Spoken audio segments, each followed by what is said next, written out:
할렐루야, 사랑하는 성도 여러분 반갑습니다. 벌써 어느새 우리는 2월을 지나서 새로운 또 한 주의 중반을 보내고 있습니다. 세월 정말 빠르네요. 혹시 여러분들 가운데 인도에 방문해 보시는 분들이 계십니까? 저는 아직까지 한 번도 가본 적이 없는데 저랑 함께 사역하고 있는 우리 김세현 전도사님은 학창시절에 인도에서 유학을 했다고 합니다. 그래서 우리 전도사님은 카레나 케밥 같이 그쪽 지방 음식을 참 잘 드시는 것을 보기도 합니다. 아무튼 인도의 남부 지역인 마하발리푸람이라는 곳에 가면 우리나라 설악산의 흔들바위와 흡사한 모양을 지니고 있지만 그 규모면에서는 가히 비교가 안 될 정도로 엄청나게 큰 버터볼이라는 이름을 가진 거대한 바위가 하나 있습니다. 1984년에 유네스코 세계문화유산으로 지정된 이 바위는 울퉁불퉁한 분지 위에 커다랗고 동그란 바위가 우뚝 서 있는데요. 누가 봐도 곧 쓰러질 것 같은 아슬아슬한 풍경이지만 오랜 세월 동안 꿈쩍도 하지 않은 채 아직도 그 자리를 버티고 있습니다. 인도가 영국의 식민지로 지냈던 시절 이벤트의 일환으로 코끼리 7마리를 동원해서 그 바위를 움직여보려고 애를 썼지만 그 아무리 힘센 코끼리들이 단체로 흔들어대도 버터볼은 그 자리에서 꿈쩍도 하지 않았다고 합니다. 아프리카인 짐바브웨이의 메토브 언덕에는 코피라고 불리우는 언덕이 또 하나 있습니다. 이 언덕에 세워진 화강한 바위들은 세워진 모양이 꼭 모자간의 모습을 닮았다고 해서 엄마와 아이라는 이름으로 불리고 있는데요. 특이한 것은 10개가 넘는 많은 바위들이 쌓여져 있지만 아무리 강한 바람이 불어와도 한 번도 쓰러지거나 넘어진 적이 없었다고 합니다. 이 두 현상은 어느 날 자연에 의해서 만들어진 우연한 결과일지도 모르겠지만 우리가 알 수 있는 한 가지 확실한 사실은 땅 위에 중심을 잡고 제대로 자리를 잡은 반석은 넘어지거나 쓰러지지 않는다는 사실이죠. 우리의 신앙도 이와 마찬가지입니다. 현재 주어진 여건과 상황에 따라서 우리들의 연약한 마음은 이리저리 쏠리고 흔들리기도 하지만 성경이라는 진리의 반석 위에 우리의 믿음을 제대로만 잘 세운다면 어떠한 고난과 시련의 바람이 불어온다고 해도 예수 그리스도와 함께하는 그 믿음으로 우리는 넘어지거나 흔들리지 않는다는 사실을 기억해야 할 줄로 믿습니다. 그렇다면 현재 저와 여러분들이 지탱하고 있는 또한 서 있는 믿음의 반석은 얼마나 단단하고 튼튼하십니까?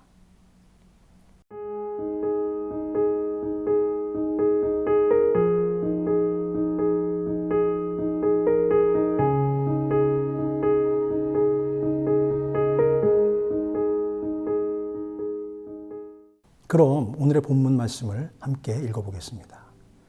그러므로 누구든지 나의 이 말을 듣고 행하는 자는 그 집을 반석 위에 지은 지혜로운 사람 같으리니 비가 내리고 창수가 나고 바람이 불어 그 집에 부딪히되 무너지지 아니하나니 이는 주추를 반석 위에 놓은 까닭이요 나의 이 말을 듣고 행하지 아니하는 자는 그 집을 모래 위에 지은 어리석은 사람 같으니 비가 내리고 창수가 나고 바람이 불어 그 집에 부딪힘에 무너져 그 무너짐이 심하니라.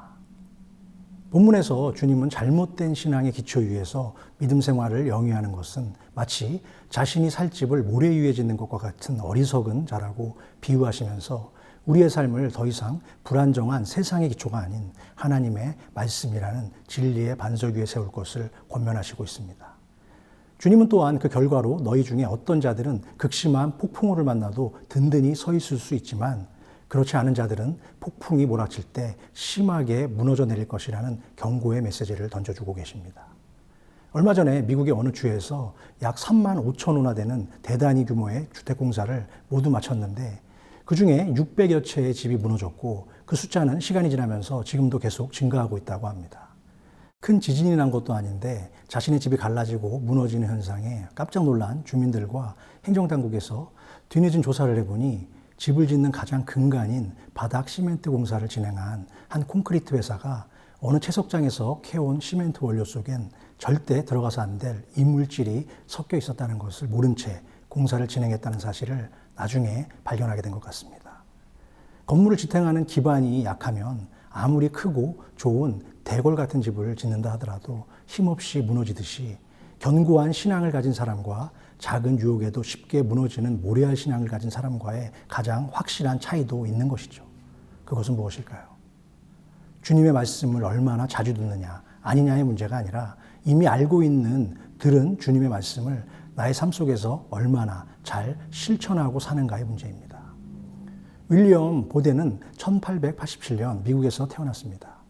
자신의 부모가 큰 목장을 경영하던 부자였기 때문에 운이 좋게도 그는 고등학교를 마치자마자 세계 여행을 다닐 수 있었습니다. 그렇게 아시아와 중동, 아프리카의 여러 가난한 빈국들을 돌아다니면서 그의 시야에 들어온 장면은 질병과 가난으로 고통받고 죽어가는 사람들의 불쌍한 모습이었고, 크리스찬이었던 자신의 마음에 큰 충격과 부담을 갖고 돌아오게 되었습니다. 그래서 부모님께 이런 내용의 편지를 썼습니다. 앞으로 저의 남은 인생을 어떻게 보내야 할지 하나님께서 정확히 알려주셨습니다. 저는 그래서 이 일을 위한 모든 준비를 마치고 복음을 위한 전도와 선교에 제 삶을 바치도록 하겠습니다. 그리고는 자신의 성경 안쪽에 그 당시 심정을 표현하는 이 글을 남겼다고 합니다. No reserve. 지체하지 않겠다. 그는 자신의 목표를 이루기 위해 곧바로 미국의 명문 예일대학에 진학하였고, 졸업한 후 부유한 집안의 상속자가 될 수 있는 모든 기회를 마다하고 바로 프린스턴 신학대학원으로 진학을 해서 다시 자신의 성경 안에 이렇게 기록합니다. No retreat. 절대로 후퇴하지 않겠다. 결국 부모님이 돌아가시고 막대한 유산을 물려받았지만 자신이 받은 모든 유산을 이슬람 선교를 위한 헌금으로 모두 드린 후에 그는 다시 선교지로 떠났습니다. 그런데 선교지에 도착한 넉 달이 채 안 돼서 그 당시 아주 치명적이었던 척수 내막염에 걸렸습니다. 그리고 한 달도 안 되어 죽게 됐죠. 그의 나이 겨우 26세였습니다. 주변 사람들이 한마디씩 합니다. 하나님의 뜻이 아니었을까? 불쌍하게 괜히 헛된 일만 하다 안타깝게 갔네. 그러나 임종을 앞둔 그는 자신의 낡은 성경책에 마지막 유언을 남겼습니다. No regret. 후회하지 않겠다. 예수 그리스도로 인한 너무 짧은 인생이었지만 그는 결코 후회하지 않는 삶을 살았던 것이죠. 현재 카이로에 있는 무덤의 비문에 이렇게 적혀 있다고 합니다. 윌리엄 보덴, 그리스도에 대한 믿음을 떠나서는 그의 삶을 설명할 길이 없다. 비록 26세라는 짧은 일기로 세상을 떠났지만 보덴은 살아서 전도한 것보다 죽어서 더 많은 영향력을 끼치는 믿음의 반석이 되었습니다. 오늘 본문의 키워드 구절인 24절입니다. 누구든지 나의 이 말을 듣고 행하는 자는 그 집을 반석 위에 지은 지혜로운 사람 같으리니. 예수께서 반석 위에 집을 세운 자들을 지혜로운 자라고 말씀하고 계십니다. 반면에 모래 위에 집을 세운 사람을 향하여서는 어리석은 자라고 부르셨죠. 지혜로운 자와 어리석은 자의 차이는 무엇일까요? 내일을 보는 두 눈의 차이입니다. 어리석은 자는 장차 비가 올 것을 대비하지 않고 모래 위에 자신의 집을 짓지만, 지혜로운 자는 비가 올 것을 미리 준비하고 시간이 걸리고 힘이 좀 들어도 가장 튼튼한 반석 위에 믿음의 집을 짓는 것이죠. 사랑하는 성도 여러분, 우리가 믿는 신앙이 눈에는 잘 보이지 않지만 보이지 않는 영적 세계를 바라볼 수 있는 시야는 믿음으로 열려지는 것인 줄로 믿습니다. 또한 영적 시야가 열려있는 사람은 언젠가 때가 되면 자신이 죽는다는 사실도 인정합니다. 따라서 피할 수 없는 죽음을 준비하는 것은 당장 내 눈앞에 보이는 세상에 집착하기보다는 눈에 보이지는 않지만 언젠가 이 세상에서의 소풍이 다 끝나면 꼭 만나야 될 하나님 나라의 천국을 바라보는 자의 소망인 줄로 믿습니다.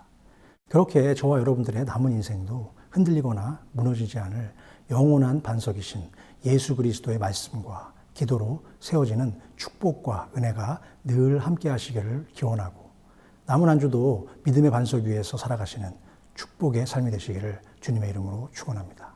감사합니다.